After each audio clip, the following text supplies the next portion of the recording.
Most students believe that if they know a programming language, they can code. They think learning Java or Python is the same as becoming a programmer. But here's the harsh truth. Knowing a language doesn't make you a coder. It only makes you someone who understands instructions. Think about it. If you memorize 5,000 English words, does that make you a great writer? Of course not, because writing isn't about words. It's about ideas. The same is true for coding. It's not about how many languages you know. It's about whether you can take a problem, break it down, and turn it into a working solution. This is why so many students get stuck.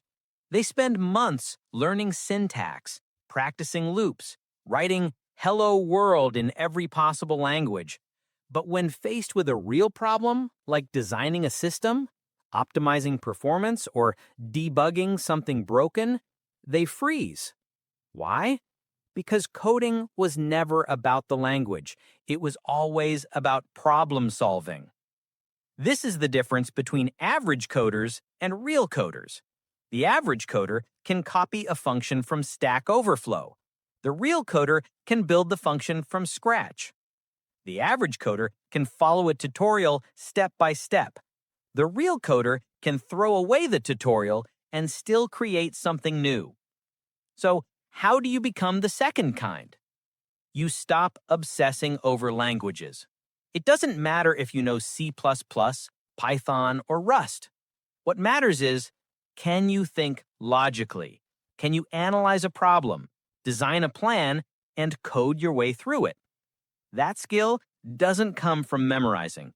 It comes from practice, from failing again and again, from debugging for hours until you finally understand why your program crashed. It comes from building. Even the smallest projects, a calculator, a note-taking app, a game no one else will ever play. These projects train you more than any textbook ever could. Because coding isn't about writing code. It's about thinking in code. So, the next time someone asks, "What languages do you know?" remember, that's the wrong question. The right question is, when was the last time you solved a real problem with code? That's what separates a coder from someone who just knows code.